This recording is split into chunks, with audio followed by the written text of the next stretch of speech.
for a later date. So that will be an option as well.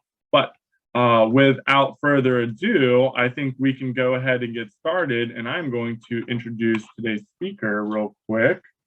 So let me do that. I'm going to stop share, and that'll make it easier for me. So today we have Kristen Mattson presenting the birds and the bees and how to support pollinators, birds, and other wildlife in your own backyard. So Kristen is an environmental educator for the Spring Island Trust and Low Country Institute, where she co-teaches the Low Country Master Naturalist program, presents educational programs to the public and local students and teachers, coordinates citizen science research projects, and acts as the staff fundraising coordinator. She holds a bachelor's degree in environmental science and Spanish from Stetson University, and a master's in ecology from the University of Florida. She has been in the field of science education for more than 15 years, having started her career as a biology instructor at Coastal Carolina Community College in North Carolina before relocating to Beaufort in 2008. Her emphasis is on plant ecology in the southeastern coastal plain and astronomy. And I tell you what, Kristen knows her plants, love being out in the woods with her and hearing about every plant that we come across. So without further ado, Kristen, I think you can start. I'm going to make you co-host again. Nope, you are the co-host. You should be able to share. Okay, so let me get my screen up. Oh, that's the wrong screen. Let me stop the share and pull up my presentation and then try sharing again. I had it all set, guys. It was ready to go. Okay, so that's kind of working. Here we go. Can we all see my title slide now? Make sure that you guys can see that. If anybody's having any trouble, please go ahead and type it into the chat and let me know if you can't hear me or if you can't see. There should be a title screen up that says the birds and the bees.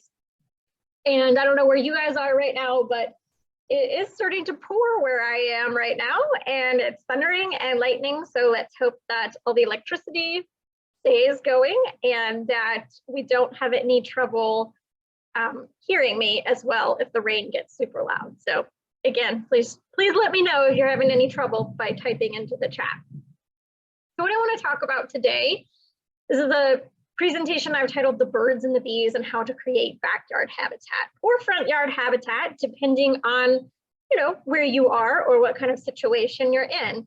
But basically, how can you take the little piece of land or habitat that you have and really make it a diverse and interesting backyard? A lot of times what draws people to nature are birds and butterflies and other pollinating insects. We all know a lot about bees and how those species are at risk right now. And so by using birds and bees as sort of flagship species to focus our efforts on, we're actually going to create a lot of diverse habitat in the little area that we have. So we're going to start by saying if you want to have a diverse backyard or front yard habitat, you really have to think beyond the lawn. We're all sort of trained to think a nice, perfect expanse of green grass is the ultimate aesthetic, and that is what we should be striving for. But I want you guys to ask yourselves some questions like, what ecosystem services is a lawn providing? It's an improvement over, say, impervious surface like driveways or roofs. Rainwater can infiltrate there, but what species is it supporting? How much diversity is there? What kind of resources do you have to use and how much time do you have to put in to maintain it? So if we think beyond the lawn and we start looking at how to create habitat, usually through native plants, you're going to end up with something that's less work, that's cheaper in the long run, that uses fewer resources, and you're going to get to have more diversity, more awesome birds and bees and butterflies and other things that you get to have as habitat right there in your own backyard. So we also want to talk about what is the goal of that habitat. So you have to think sort of right off the bat, you're not going to be able to recreate an entire intact ecosystem. This is not the same thing or a substitute for large tracts of land that maybe are conserved by the government or through conservation easements, where you have huge pieces of intact habitat where animals that have large home range can move freely, and there are corridors that are connecting important parts of those lands. We're not going to be able to get that in the backyard, but does that mean it's not worth it? Absolutely not. We can make our yards diverse and functional habitat. So what are we looking at? We're looking at creating productivity. We're looking at creating and supporting diversity, and we're looking at providing ecosystem services.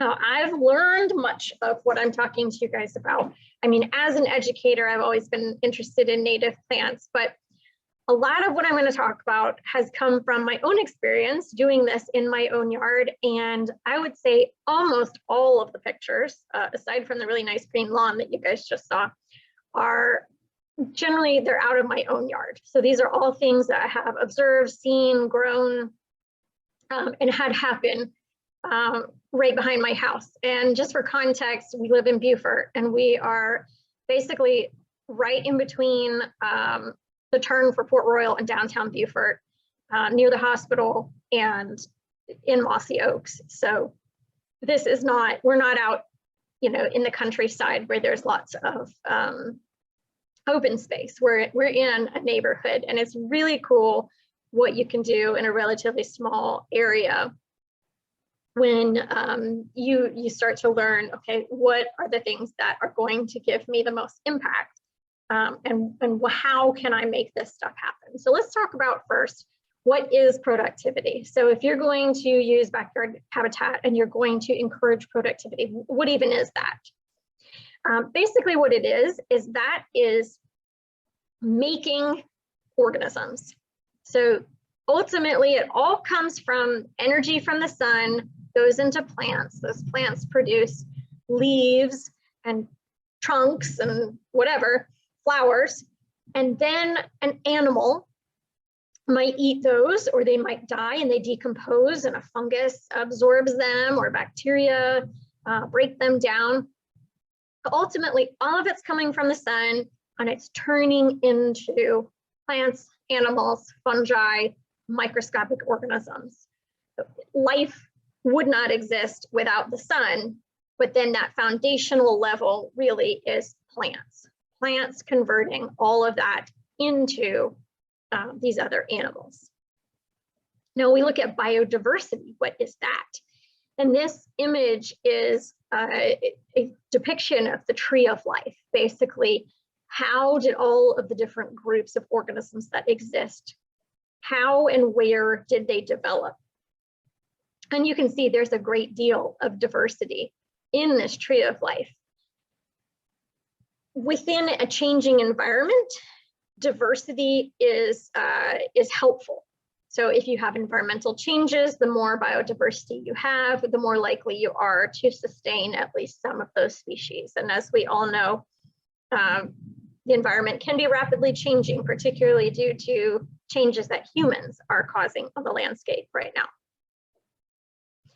And then what are ecosystem services? These are things that nature does for us for free, that if we had to pay for them are very, very expensive. It's natural as part of, you know, the habitats, but in terms of things, if we had to do this ourselves, it's really, really difficult, such as providing food or medicine. So you can get a lot of those resources from plants that grow wild. Cleaning water. So like our salt marsh does a really great job of absorbing pollutants so that when the water ultimately gets from the land out into the sound, it's pretty clean.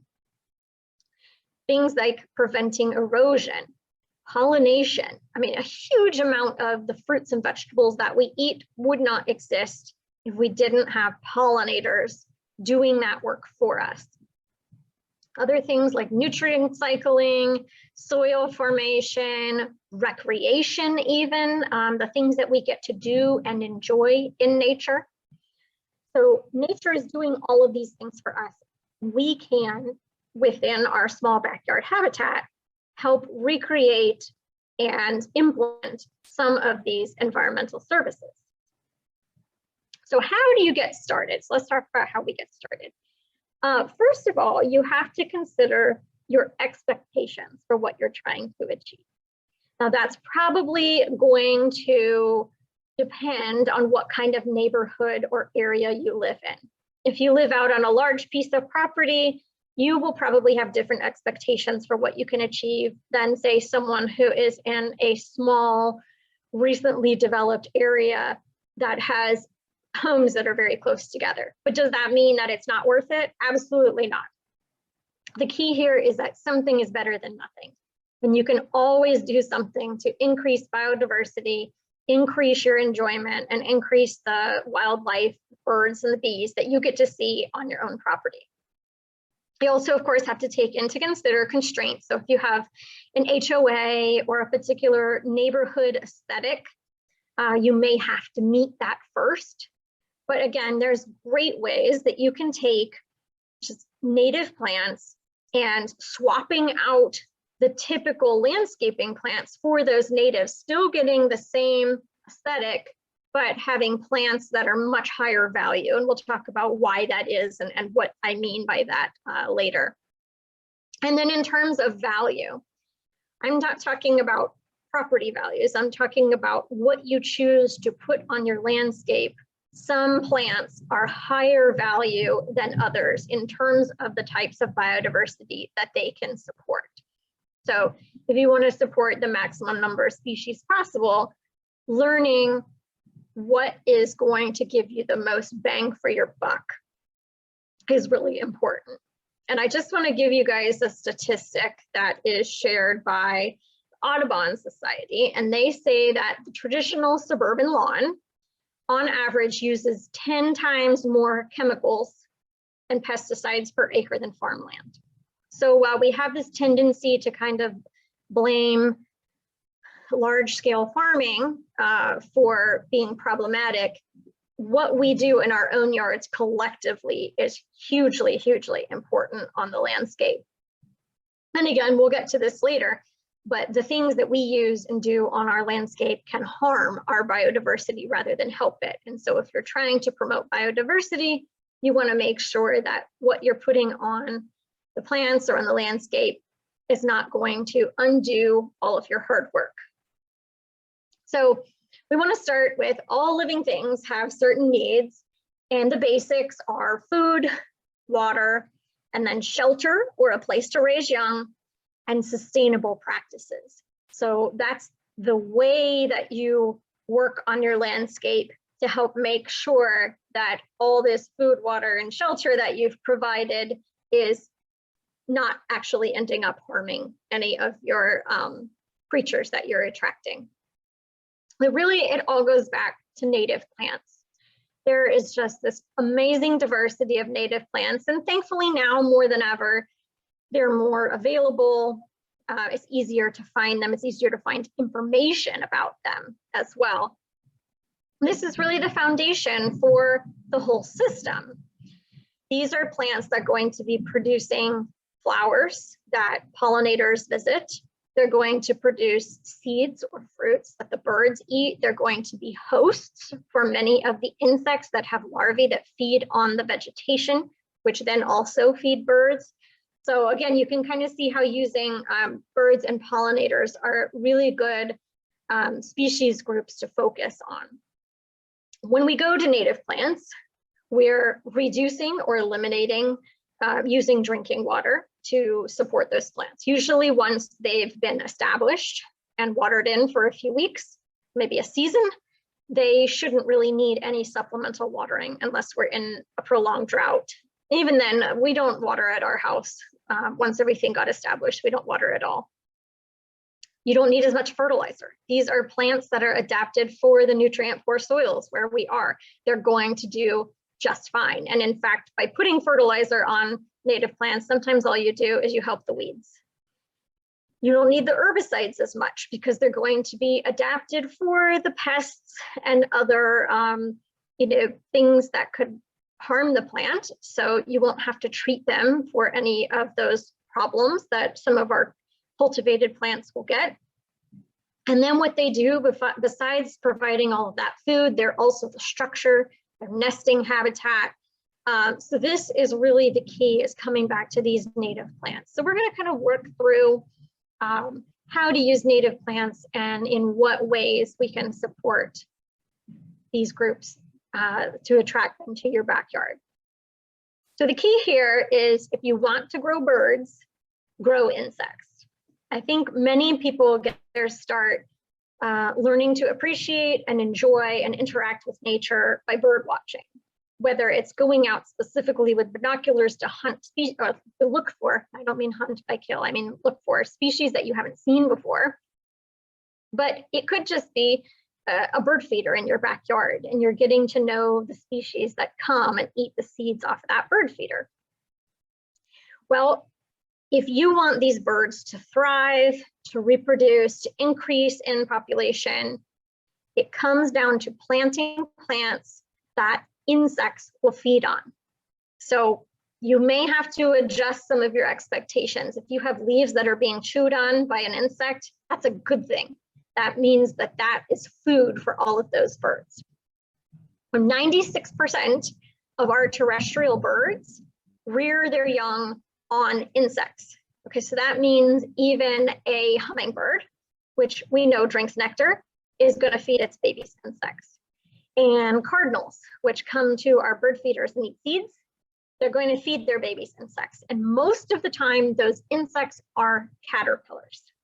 So caterpillars are sort of this large, high protein, soft packet of nutrients that a bird can easily feed its babies. There's nothing crunchy or hard to make digestion difficult, and they're pretty much everything you get when you eat that caterpillar is going to help grow that baby bird. So there's relatively few groups of plants that support most of the caterpillar species. And when we're talking about this, we're talking about usually moths. We all think of, butterflies come from caterpillars, but scientists estimate for every one butterfly species, there may be 10 moth species. So moths are far more numerous. We just don't see them as often. They're not as visible in the landscape. But those caterpillars that the moths are producing when they reproduce are feeding on the leaves of our native trees, which are then being eaten by those birds. I don't know if you guys have noticed in the springtime, we just kind of passed this, when you look out right after all the trees start leafing out and all of the leaves just have bright green, they're tender, they're easy to break down. Most of the songbirds are timing their reproduction for when those leaves are first flushing out, because moths are timing their reproduction. When the caterpillar is chewing on those leaves, trees will produce chemicals to try to keep their leaves from being chewed on. But the first flush of leaves aren't old enough to have those chemicals. So we're talking about things like tannins. Actually, nicotine is actually a chemical that plants produce to keep herbivores from chewing on them. So the first flush of leaves don't have those chemicals as strong in them yet, not until they get chewed on. And then the plant goes, oh, and it starts pushing all of these chemicals to keep the herbivores from eating them. So that's why our songbirds are all reproducing typically very early in the season, because that's when food is most plentiful. Now, in one of the studies that came out recently, this is a student of Dr. Doug Ptolemy. And if you guys haven't heard of Doug Ptolemy, he has several books out, and we do have links to his website that will be in the list that Chris talked about that I've got for you guys. Doug Ptolemy had his student looking at how many chickadees are being produced in a nest on suburban landscapes. This was in the Washington, D.C. area. And in addition to tracking each pair of chickadees and looking at how many babies they had, they also went into the yards of these residences and went through their plants looking at what types and species they were and how many caterpillars they could find. What they ended up finding out is that native plants support far more caterpillar species than non-native plants. For example, they searched probably hundreds of crepe myrtles during this study and found 0 caterpillars on them. But on the nearby oak trees, they might have found dozens of different species of caterpillars. What ended up happening was they found that in a yard, in order for the pair of chickadees to produce enough babies to replace themselves, it needed to have at least 70% of the plant biomass be native plants. And that's huge when you think about it. So we're not talking about, okay, I made a list, I have 10 species in my yard and I need 7 of them to be native. This is more about volume. So if you took like a big cup and you stuck all the natives in the big cup and you stuck all the non-natives in another cup, you need 70% of the volume of your plants to be native. And typically that's trees. And so I'm going to show you guys some of the groups of trees and shrubs that would be the highest bang for your buck. So in addition to just that one study illustrating the importance of native plants for chickadees, the research has also compiled how many species of moths and butterflies produce caterpillars on these different genera of plants. So for our zip code, I did 29902, I think.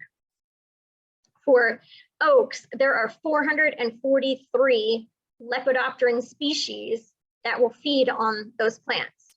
So oaks are super, super important. But in addition, in our area, cherries, willows, hickories, maples, even pines, believe it or not, I don't think I've ever seen a caterpillar chewing on a pine leaf, but apparently they do. Cranberry blueberries and basswoods. So if you wanted to make the most food for baby birds, these would be the genera of plants that would be the most valuable. But it goes beyond just producing those caterpillars. Now think about the life cycle of birds. So many of these birds are neotropical migrants, which means they spend their winters in the tropics where food is more plentiful. But during the spring, they come up to the temperate zone, and that is where they're going to be nesting. And they're going to be nesting there because we get that flush of leaves that supports caterpillars, which they can feed their babies. Okay, so the food availability is really, really important in terms of supporting those young. Now, these birds have spent all summer raising babies. They've fed them tons of food. They're probably exhausted.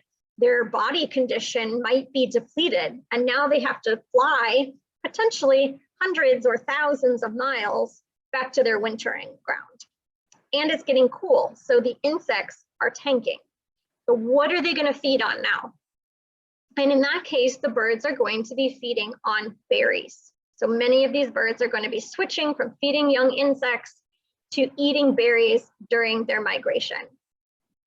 And when we look at the nutritional value of natives versus non-natives, so the ones on the left, Virginia creeper, black raspberry, elderberry, and arrowwood are native species, and the Japanese honeysuckle, multiflora rose, oleander, and honeysuckle are non-native.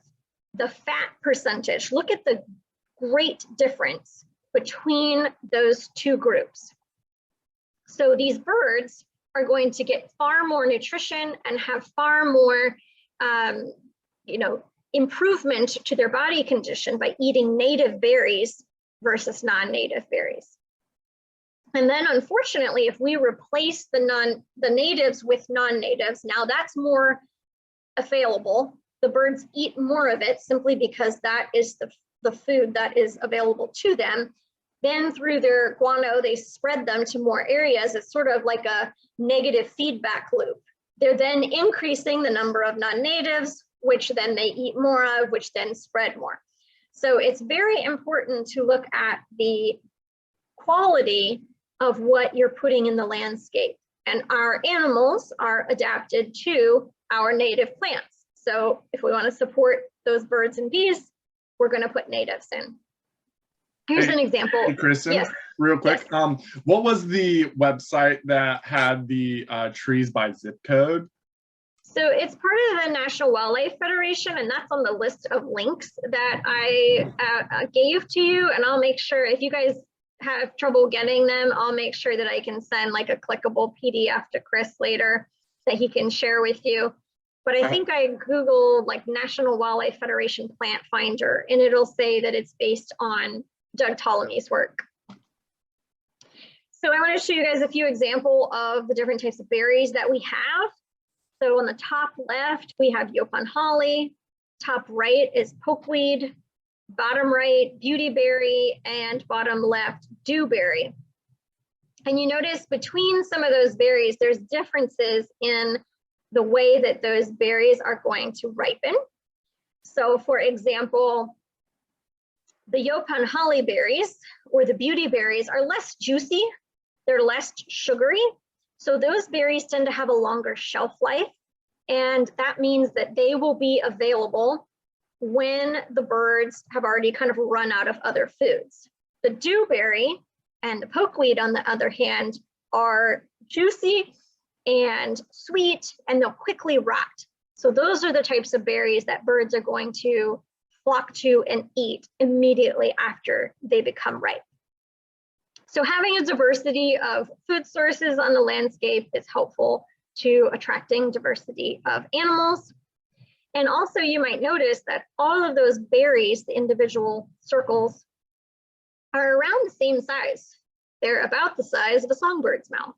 So those are the ones that are native and that are going to be the food that our native birds can eat. You think of some of the tropical palms, and their fruit is just this huge hunk that a native bird wouldn't even be able to get into. So it's really important to have these foods that are the things that our native species are adapted to eating. Now, in addition, there are seed-eating birds. This is where your bird feeders come in. So if you've ever noticed that you only see like a certain group of species coming to your bird feeders, that's because the ones you're attracting are the ones that are eating seeds. So not so much the ones that are eating berries or insects when they're not feeding their babies. But you can put up bird feeders. This is a great way to get acquainted with your typical backyard birds because you'll see them over and over again. And you can put the bird feeder in a place where you're able to observe it from a relatively close distance. And so you can learn, you know, a small group of species and then build from there. So it's a really nice place to get started. But you can also, again, you can plant native plants that also have seeds. So the top right is purple coneflower.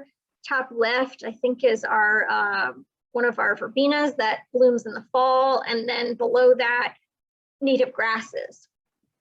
One of the keys is if you're putting these plants out and you want to let birds get the seeds from them, you have to let them go to seed. I know there's a tendency when you're gardening for aesthetics to want to deadhead flowers before they go to seed, or if you're trying to keep things from spreading, you might do that as well.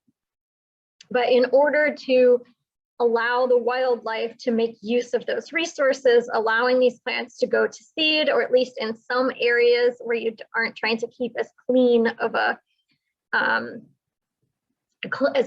aesthetic is a great thing to do. Now we'll shift over and look at pollinators. So we're going more from birds and now looking more at pollinators. So pollinators, of course, are feeding on nectar or pollen. So they're visiting flowers. That means it has to be something that's blooming and has typically a showy bloom rather than a bloom like an oak tree, which is going to be wind pollinated and not actually going to need an insect to visit it in order to move the pollen around. With our pollinators, they are finding things in masses. So they do much better when you have a larger clump or cluster of blooming things. It's easier for them to find it and come to your yard. So massing and grouping plants is a good strategy to help attract more pollinators. But also when we look at pollinators, there are pollinators that can drink from almost any flower. And then there are pollinators that might require one specific flower. If you have a pollinator that requires one specific flower, that flower could feed lots of those generalist pollinators. So in terms of getting bang for your buck with pollinators, what can be helpful is figuring out which pollinators or which plants attract these specialized pollinators, and providing them those plants will also cover almost all the rest of our pollinators. Does that make any sense? I feel like I explained that a little bit confusing. But there's another, and again, I'll get you guys the website for this. This is based on research by an entomologist named Jared Fowler. And the National Wildlife Federation, again, took and made a list of plants that are good hosts for pollen specialists. So the more pollen specialists you can cover, then the more generalists you cover. So again, more bang for your buck here. If you look at this list, top 10, I pulled, so it's got sunflower, goldenrod, aster, gumweed, black-eyed Susan, golden aster, tickseed, golden aster, wingstem, beggar tick. All of those are asters, so the daisy family. So we can see that that group of plants is hugely important in our region to supporting our pollinators. And it's one that generally those plants are pretty easy to take care of and they do really well. So it's pretty easy to get a hold of the plants within that group that turn out to have a really big, important impact on our local pollinators. So again, what I'm saying is the more diversity of flowers you have, the more diversity of pollinators you're supporting. And those pollinators are then responsible for making sure that those plants are actually going to seed. So without pollinators, you might get a bloom, but the plant's never going to be able to reproduce. So it's very important to have the pollinators so that the fruits and the berries and the seeds that those birds are eating will be produced. And also to have a variety of plants that are blooming throughout the season. So as early in the spring through as late in the fall as you can make it happen with our natives. And that will give you a long continuous season of resources available for those insects. Okay, so now we'll go on and we'll look beyond the birds and the bees. Okay, so what else are we impacting by creating this backyard habitat? Well, we're also involving some small mammals. You might be supporting reptiles or amphibians. Now, a lot of people get really nervous and they think, yeah, when snakes get involved, they don't really want to be a part of this food web. But a food web is a healthy habitat. If you're supporting predators on the higher end of the food chain, you know that you've got a good base going. And so unfortunately, that does mean that you might run into a snake or a spider or an armadillo.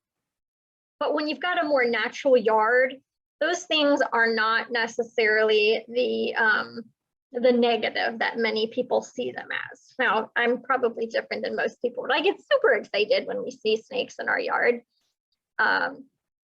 But if you want to avoid that kind of thing, keeping the brush piles away from your house, so putting them off in an area that you're not in frequently is a good idea.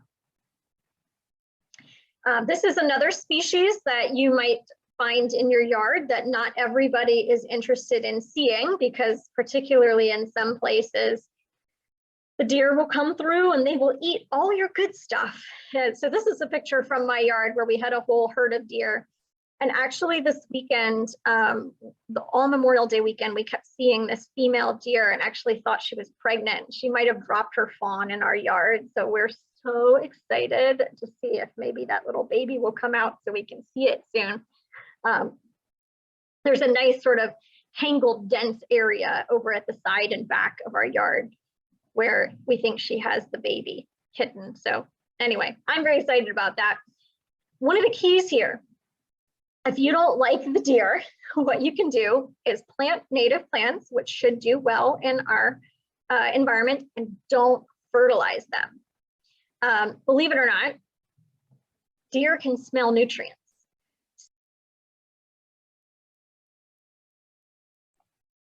Did I get muted? I think you muted me, but I just turned myself back on.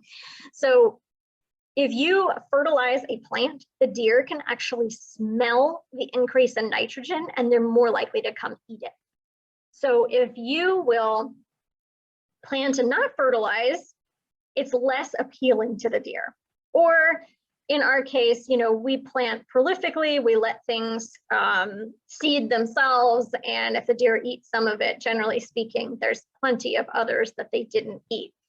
You can also look up lists on the internet of things that deer don't like. Ferns are a really good one. Deer don't like ferns. They don't really like yopon holly, some of our vines. So there's definitely plants where if you feel like deer are a big problem in your area, you can put things in that will not appeal as much to them. And I have to mention invasive plants.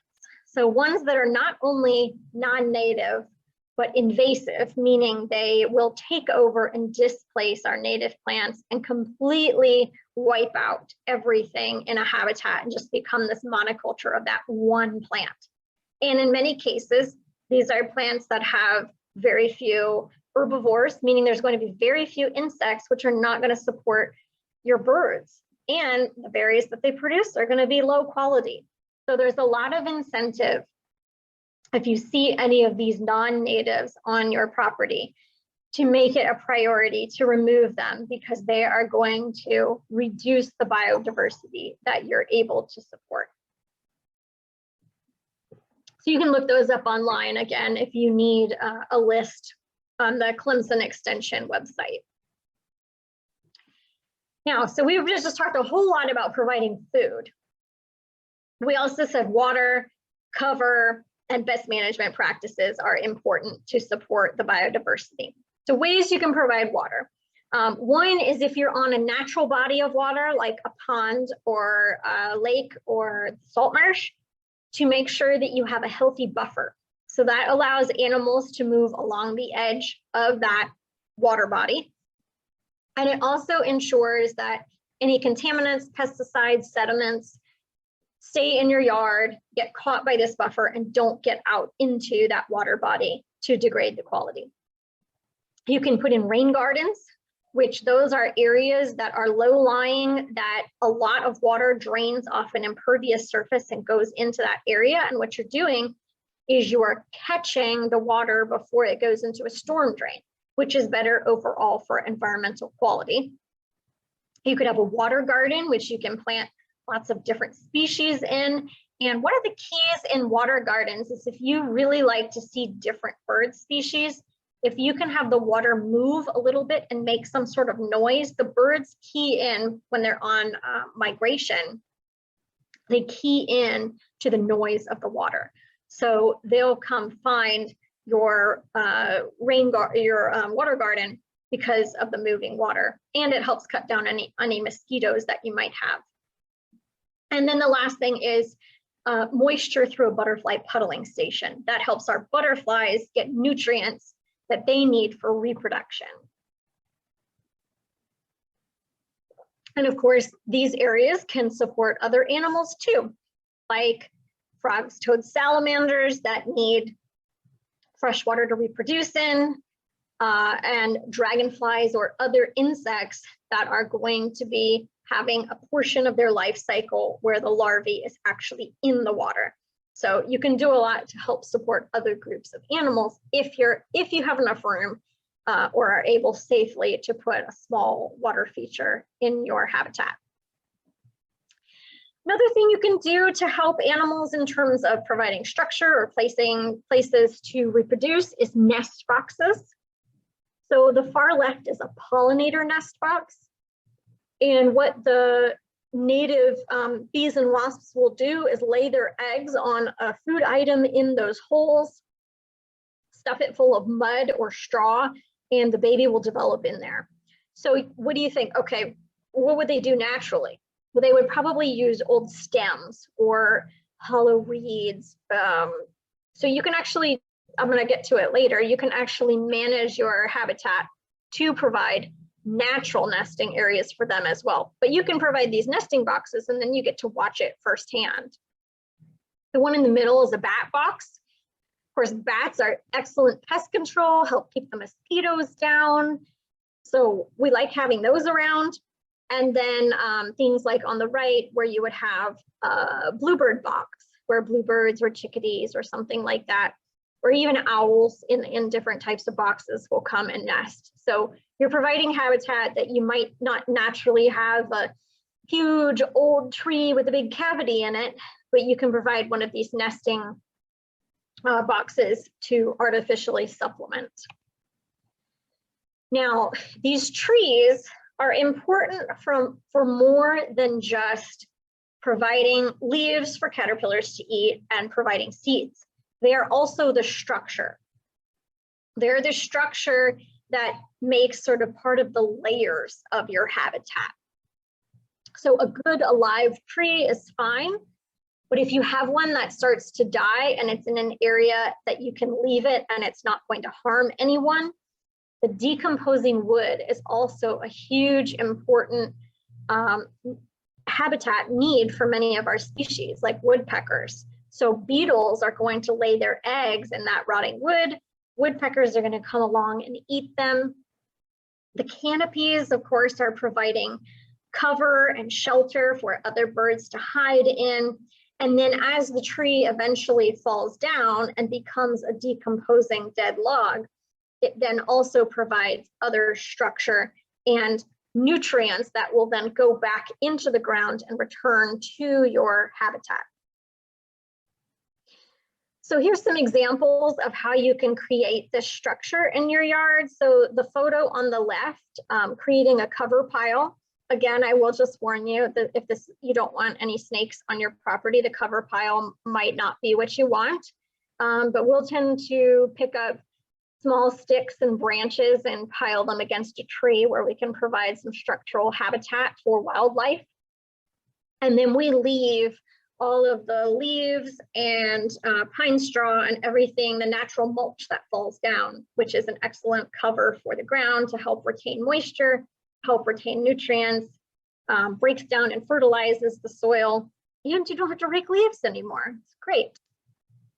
On the right side, we can see that when you have an opportunity to have a layer of habitat where there's actually mature tree canopy, you may get certain species, particularly of birds, that you wouldn't otherwise. But underneath those, evergreen shrubs, which keep their leaves all year round, again, are really important to providing cover during the winter when the leaves have all fallen off of most of the trees. And then when your flowering plants quit blooming for the year, you can actually leave that stubble behind, and the stubble will provide structure, habitat. One of the things we notice is our songbirds love to perch on the tops of the stubble and look around. So they find that a great vantage point, and then they're right by some evergreen shrubs and they can dive in there for cover if they need to. I just was mentioning the importance of those leaves on the ground. And this is a cartoon that's a little bit dense, I will say that, so don't try to read the whole thing. But the key is that many of these moths and butterflies that are using these trees to lay their eggs and their caterpillars are feeding on the leaves, many of those will either pupate on the leaves, which fall off the tree and land on the ground, or they're going to fall down onto the ground and they're going to pupate in the litter or in the ground underneath the tree. The key here is if those things are attached to those dead leaves, if you rake and bag or burn your leaves, you may be reducing your colonizing moths and butterflies for the following year because they're mixed in with all that leaf litter, or they're in the ground underneath the tree. And if it's all sod, they might not be able to get down into the underground to do the rest of their life cycle, to pupate and make more of themselves, which is what you want if you want to feed all of the birds. So you can help by doing something which is called creating soft landings. So around the base of the tree, rather than mowing all the way up to the roots, you would block off an area underneath the canopy and either plant it in natives or just allow it to grow and mow infrequently, and let the leaf litter collect there so that those moths and butterflies can finish their life cycle out. And we'll go back to those native pollinators where we said they need like an old straw tube or hole in a rotting log, or the stem of a plant that's been cut off in order to put their larvae in. And in many cases, those larvae are going to overwinter. So rather than waiting till winter shows up, you cut all of your perennials back to the ground. Instead, you can leave some of that stubble sticking up, and they will actually lay their eggs in the spring inside the hollow stem of the flower stalk. They'll stay there through the summer and through the winter and then come out the following spring. So when you prune, you can leave heights of 8 to 24 inches of the stems behind, which by the time the spring comes around, the new plant growth will cover those up and you won't see them anymore. And it helps those native pollinators get a good head start the following season. And of course, we have to mention host plants. So not just the trees where moths are feeding on the leaves, but many of our butterflies have very specific plants that they must have present in order for their caterpillars to feed on them and then transform into adult butterflies. So if you get really into watching butterflies, looking up which host plants support them and then having a little host plant garden can be a great way to watch that full life cycle play out. All right, so we're going to wrap up with how to keep your habitat healthy. So even if you're doing all these things, you want to make sure the habitat is healthy so that the animals and plants that are there are doing well. So that involves keeping the water clean, using integrated pest management, and enriching the soil. So to build healthy soil, again, leaving your grass clippings, leaving the leaves, allowing those to break down and go back into the soil is super important to help enrich it, which also means you don't need to use as much water because you're not having as much evaporation coming out of the soil. Fertilizer becomes unnecessary because it's refertilizing itself every year with the leaves. And many of those pollinators might be in the leaf litter or under the leaf litter. So, and I just use our yard as an example. We've been on our house, I think, 6 years now. And when we first moved in, it was basically just like sand. It barely grew any grass. And we started bringing in mulch. So we added mulch, we added compost, and we planted a lot of plants and we let the trees drop their leaves. And now we don't have to water, we don't have to add mulch. Everything is just sort of self-sustaining. In terms of keeping water clean or reducing water usage, so instead of having to irrigate, you can use a rain barrel, or again, if you're using native plants, you might not need to water at all anyway. You can reduce the number of chemicals used in your water or in your yard and pick up your pet waste. That's one of the huge ways that we get bacteria into the salt marsh, is because pet waste on the land is washing off with the rain and going down and affecting the oysters. So if you have a yard buffer, you are helping to keep the water clean, whether it's in a pond or it's in the salt marsh as well. And then when you look at problems that you're having, you want to start with the least invasive way of controlling them and only go up to the strongest chemical agents when you have a really big problem. So you're starting at the bottom, you're using cultural methods of preventing. So you might hand pull weeds. If you have aphids or something that you want to remove, you might use a cup of soapy water. A little bit further up, you might have to implement removing a section of plant or some neem oil. Biological control, when you have a diverse landscape, you already have lots of biological control in place already, because you'll be fostering some of those predator species like toads, bats, dragonflies, praying mantises that will help keep your pesky insects under control. And then at the very last resort, if you have a problem that you haven't been able to solve with any of those other methods, then you would try the least impactful chemical, moving up to the harmful pesticides only when it's absolutely necessary. But you don't necessarily have to say, I'll never put anything on my yard. Sometimes, once you've tried all of the ways to improve your habitat, you might lose or degrade so much by not implementing, some minor chemical controls. Okay, and then you want your yard to be a safe place for all of this wildlife that you're trying to attract. So for example, on the right-hand side, you can see a picture with dots on windows. You want to make sure that your birds are not hitting your windows.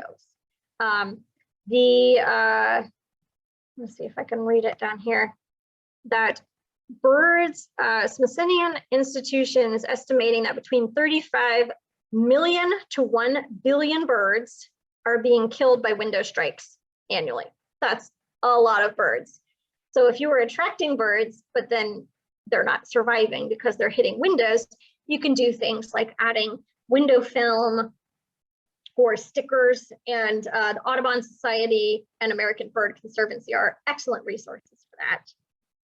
I have a picture of a mower because you might get some small animals like rabbits that if your mower is set too low and you run over a rabbit nest, you could destroy the babies. So it's easy to just increase the height at which you're mowing. And so then animals like toads and box turtles and rabbits would be okay if you mowed over an area that they were in. And then of course, again, to support our birds, cats should be indoors. Cats are killing huge numbers of reptiles, birds, and small mammals every year, and it's really dangerous for them to be outdoors too. So as much as possible, keeping cats indoors helps promote the biodiversity you're trying to establish in your yard. And believe it or not, light pollution is another thing that you can do. You can try to combat to increase the habitat quality in your yard. Keeping curtains closed, directing lighting down. So instead of having bulbs shining up, the bulb here, the street light has a little hat over it. So it's directing the light down, putting things on a motion detector or a timer. So most important in a lot of insect studies, they show if you can keep it dark between midnight and 5 a.m., that really is enough for most species to do what they need to do in terms of mating and feeding and things that they do for nocturnal animals after dark. Using the lowest wattage possible bulbs and using a warmer temperature. So the stuff that's closer to the blue end of the spectrum is more detrimental to wildlife than stuff that's closer to the red end of the spectrum.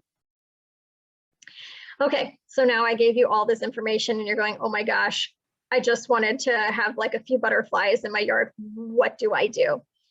So here are my recommendations. If you were starting from zero, I would create, if you have a sunny area, make a small pollinator meadow. So an area where you know you have a good amount of sun, remove the grass and plant in blooming wildflowers that will bloom through the seasons to help support pollinators, and then do that pruning technique to keep some of the stubble from year to year, so those native pollinators have a place to nest. So that's part one, that's the pollinators. Part two is the birds. So pick a tree species that's appropriately sized for your site, that is one of those top species that produces or supports the most caterpillars. Plant one of those trees and make a little soft landing around it. So instead of having lawn around your tree, have a small area, maybe that's blocked off by a little edge so that the grass doesn't get in there.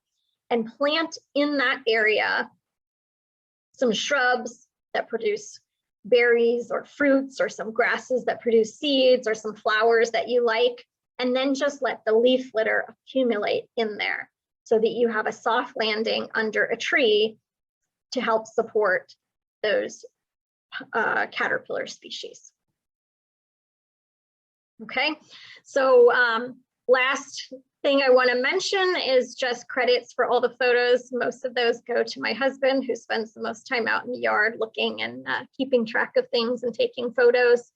And if you did not get the links in the chat, we'll make sure they get sent out, and I will be happy to answer some questions. Awesome. Thank you so much. That was really informative, and I really enjoyed it. I posted all of the links in the chat so everyone can go through. If you want to just click on them, they should immediately open a URL box for you. If you're on like a phone or something like that, maybe you can screenshot. I didn't see too many people on phones, but everything is in the chat for you. I did have a few questions, maybe just some basic stuff, like when is the best time to start planting your natives? Okay, so that's a good question. Thankfully here, we have a pretty long growing season, so it's not as restrictive as it might be in an area that gets colder during the winter time. Particularly like if you were going to do a little wildflower meadow, you can generally plant either spring and fall are good. So you can plant after the last frost, then they have the whole growing season, and then an alternative would be to plant in the fall before the first frost so that everything can kind of get established and then die back for the winter. But I mean, really, like, the only time I really wouldn't plant here is in the summertime when it gets so hot and so dry that your plant is just probably going to wither as soon as you put it in the ground, and there's no way you'll be able to water it enough for it to stay happy. Yeah, absolutely. So, you know, you had mentioned sunlight being a big factor in a lot of our native plants. Yes. For some people who don't have a lot of sunlight around their house, do you have any suggestions for plants? Yeah, so that is a good question, because a lot of times when we think of pollinators and we think of you know, asters and that sort of thing, the plants that support them, we think of sunny areas, sunny meadows. But there are plants that you can use that can take a little bit of shade or partial shade. Actually, in the photo that I have up, these purple flowers right here, it's called blue mist flower, Eupatorium, although that's not the current genus, they changed it. There's a mix of yellow and white flowers that are in the verbena genus, called wingstem and Carolina crownbeard, that bloom in the fall, that do great in some shade, even dense shade sometimes. Beautyberry is excellent in the shade. Native azaleas. One of the things I would recommend if you're trying to figure out, okay, what kind of plants do I want to put in, and here's my conditions, the native plant website that we have for the Spring Island Trust. So it's npp.springislandtrust.org, and you probably put that in. I did. Because it was one of my links. It'll be the second to last link that I posted. Okay, so that's in the chat, and that has a whole database of more than 100 species of plants, and you can look them up by culture needs. So I have a wet area and it's mostly shady, and it'll pull you a list of plants. Or I have a sunny area and it's super dry, and it'll pull you a list of plants. So that's a good way to explore and see what fits in the location that you have. And again, like I said, something is better than nothing. So if you feel like, well, I have shade and I can't get enough pollinator plants, that's okay. You have a different kind of habitat. Focus on what you do have. Maybe you're doing evergreen berry producing shrubs that birds like to eat. Yeah, and so as you know, I'm a recent home buyer, and my house, buying it, had very little natives in there, lots of azaleas and camellias and stuff like that. And I've really let it go, and gotten a lot of natural recruitment. And I will say my house is covered in blue mist flowers. I'm going to point my finger at you and saying that you are the reason why my house is covered in blue mist flowers.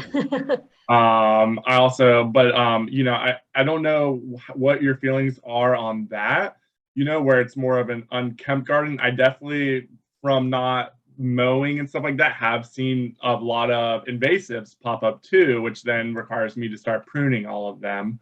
Yeah, so that is a challenge, but I would say, well, first of all, if someone came and looked at my yard, they might not see the same beauty that I do. It's a little bit more on the wild side, and we did a lot of work initially, and then kind of now just let plants come. And my husband can't bear to kill anything that comes up, so he just quits mowing more and more of the yard, because he's like, but that's going to be a black-eyed Susan.